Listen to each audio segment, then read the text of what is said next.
साथियों नमस्कार, मैं हूं नीरज पटेल और आप देख रहे हैं नेशनल जनमत। महाराष्ट्र विधानसभा चुनाव परिणामों पर उठ रहे सवालों के बीच में केंद्रीय चुनाव आयोग, जिसको सोशल मीडिया पर लोग केचुआ और चूना आयोग जैसे शब्दों से संबोधित कर रहे हैं, उसके पास पूरा मौका था वो ये साबित कर सके कि जिस दावे को वो बार बार दोहराता है कि ईवीएम में कोई गड़बड़ी नहीं है, लेकिन न सिर्फ चुनाव आयोग बल्कि महाराष्ट्र सरकार ने इस मौके को गंवाते हुए महाराष्ट्र के गांव में हो रहे बैलेट पेपर से मतदान को न सिर्फ पुलिस द्वारा जबरदस्ती रुकवा दिया बल्कि उस गांव में कर्फ्यू लगा दिया। पूरा मामला महाराष्ट्र के सोलापुर जिले के माकरवाड़ी गांव का है। यह गांव इस समय पूरे देश में चर्चित है। वजह स्पष्ट है कि विपक्ष जो आरोप बार बार ईवीएम मशीनों पर लगाता है, इस गांव के लोगों ने ठान लिया था हम ये सच सामने ला करके रहेंगे वास्तव में ईवीएम में गड़बड़ी है या नहीं। इस गांव के लोगों ने 3 दिसंबर को बैलेट पेपर से मतदान की घोषणा कर दी थी। पूरी तैयारी कर ली गई थी, बैलेट पेपर छपवा लिए गए थे, मतदान केंद्र निर्धारित कर लिए गए थे, लेकिन महाराष्ट्र पुलिस ने इस मतदान को गैर कानूनी बताते हुए जबरन लोगों को गिरफ्तार करने की धमकी दी। जब लोग नहीं माने, मतदान पर अड़े रहे, तो इस गांव में कर्फ्यू लगा दिया गया। अब इस मामले में एक बात जानकर आपको हैरानी होगी कि यह गांव मार्कड़वाड़ी जिस विधानसभा में पड़ता है, मालसिरस, उस विधानसभा से बीजेपी नहीं बल्कि एनसीपी शरद पवार गुट यानी कि महाविकास अघाड़ी के प्रत्याशी उत्तम जानकर बीजेपी प्रत्याशी राम सतपुते से 13,147 वोटों से जीते हैं। तो क्या वजह है जिस सीट पर विपक्ष का प्रत्याशी जीता है उस सीट पर भी बीजेपी पुनर्मतदान बैलेट पेपर से नहीं होने देना चाहती। दरअसल इस गांव के लोगों का दावा है कि हमारे गांव के बूथ पर 2,476 वोटर हैं, इनमें से 1,905 वोट पड़े, बीजेपी को वोट मिले 1,003, एनसीपी शरद पवार गुट के नेता को मिले 843 जो इस विधानसभा से विधायक चुने गए हैं। गांव के लोगों को इसी बात पर आपत्ति है, जब इस गांव में महाविकास अघाड़ी समर्थित ज्यादातर लोग रहते हैं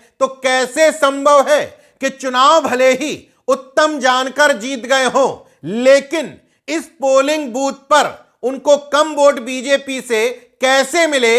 इसी दूध का दूध और पानी का पानी करने के लिए गांव के लोगों ने इस गांव में बैलेट पेपर से मतदान रखा था। कायदे से बीजेपी, उसकी सहयोगी पार्टियों और चुनाव आयोग को इस गांव के लोगों का साथ देना चाहिए था। उनके पास भी ये मौका था साबित करने का कि देखो ईवीएम में कोई गड़बड़ी नहीं है। इसका मतलब चुनाव आयोग और बीजेपी समर्थित पार्टियां खुद मान करके बैठी होंगी कि शायद बैलेट पेपर से मतदान होगा तो मतदान का ये रेशियो नहीं आएगा। इसी वजह से पुलिस बल का प्रयोग करके उस गांव के लोगों को डराया धमकाया गया, हिरासत में लिया गया, बाद में गांव में कर्फ्यू लगा दिया गया।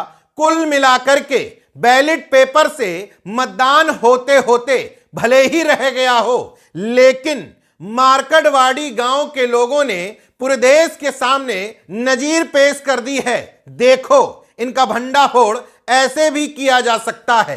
कायदे से देश के मुख्य चुनाव आयुक्त राजीव कुमार हर प्रेस कॉन्फ्रेंस में चीख चीख करके कहते हैं कि ईवीएम में गड़बड़ी नहीं है। चलिए आपकी बात मान लेता हूं, लेकिन इस बात को साबित करने की, लोकतंत्र की बेहतरी के लिए चुनाव की प्रक्रिया को निष्पक्ष और पारदर्शी बनाने की आपकी भी तो जिम्मेदारी है।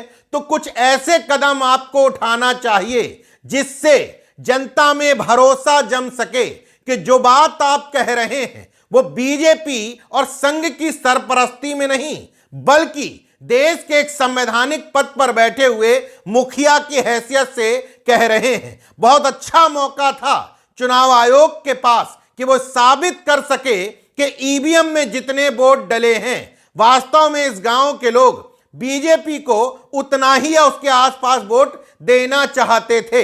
लेकिन शासन प्रशासन का दुरुपयोग करके बैलेट पेपर से होने जा रहे इस चुनाव को रोक करके चुनाव आयोग ने फिर से लोगों के मन में यह संदेह उत्पन्न कर दिया है कि कहीं ना कहीं ईवीएम में झोल तो है ही।